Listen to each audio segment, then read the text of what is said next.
warahmatullahi wabarakatuh. Halo teman-teman, perkenalkan nama saya Jamila Dulanimo dengan NIM 2214242020. Saya dari kelas A, jurusan Ilmu Hukum Kemasyarakatan, Prodi PPKN Fakultas Ilmu Sosial. Di sini saya akan memenuhi UAS mata kuliah Hubungan Internasional yang diampu langsung oleh Bapak Saleh Al-Hamid, SIP MA. Pada video kali ini saya akan menjelaskan tentang materi generalisasi dalam ilmu hubungan internasional. Generalisasi merupakan salah satu bagian penting dalam ilmu pengetahuan, karena melalui generalisasi para ilmuwan dapat memahami, menjelaskan, bahkan memprediksi suatu peristiwa.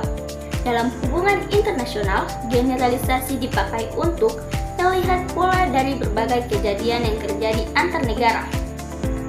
Jadi, ilmu hubungan internasional tidak hanya mempelajari satu peristiwa saja, tetapi juga mencari kesamaan dan pola yang dapat dijadikan dasar teori. Makna generalisasi sendiri adalah pernyataan mengenai hubungan antara dua konsep atau lebih. Generalisasi bisa berbentuk sederhana maupun kompleks.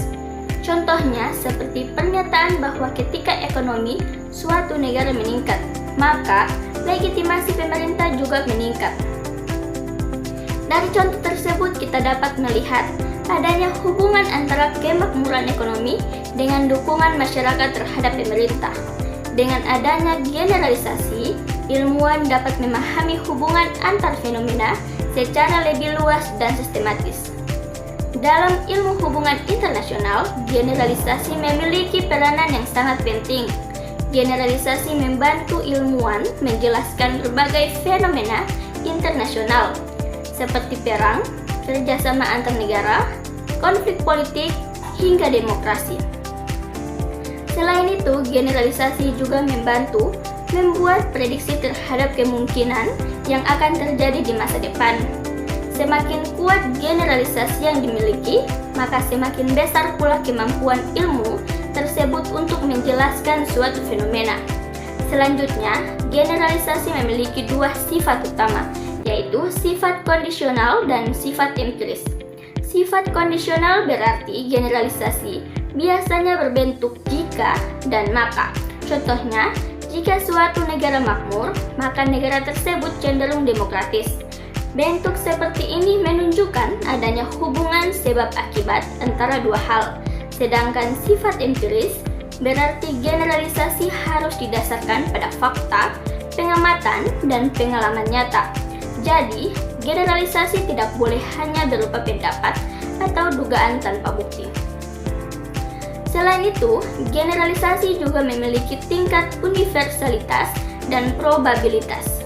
Universalitas berkaitan dengan seberapa luas generalisasi itu berlaku.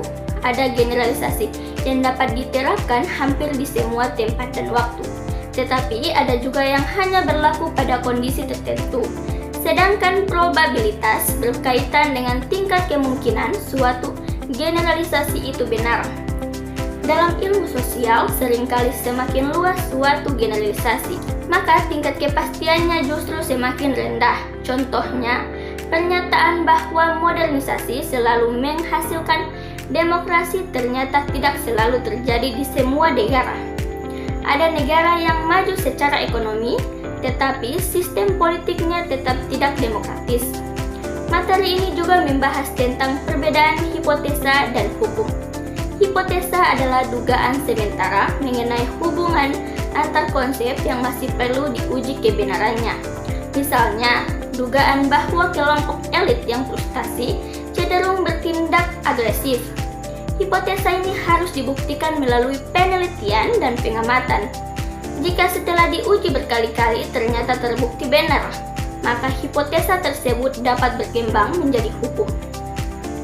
Jadi, hukum adalah generalisasi yang sudah memiliki dukungan teori dan bukti empiris yang kuat. Dalam penelitian hubungan internasional, pengujian hipotesa dapat dilakukan dengan berbagai metode.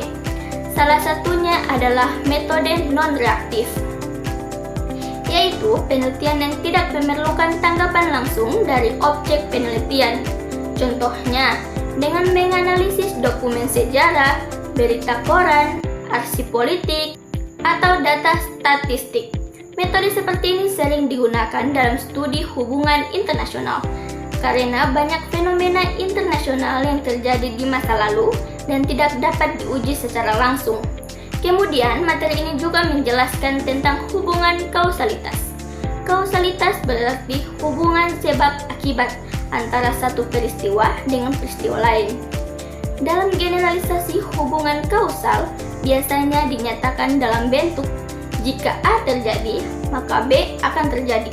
Misalnya, kemakmuran suatu bangsa dapat menyebabkan munculnya demokrasi dengan memahami hubungan kausalitas. Ilmuwan dapat menjelaskan mengapa suatu fenomena internasional bisa terjadi.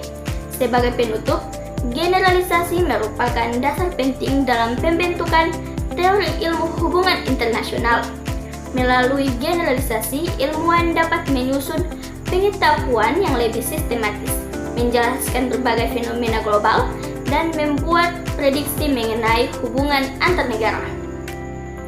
Oleh karena itu, generalisasi menjadi salah satu unsur utama dalam perkembangan ilmu pengetahuan internasional dan sangat penting dipahami oleh mahasiswa maupun peneliti di bidang ini.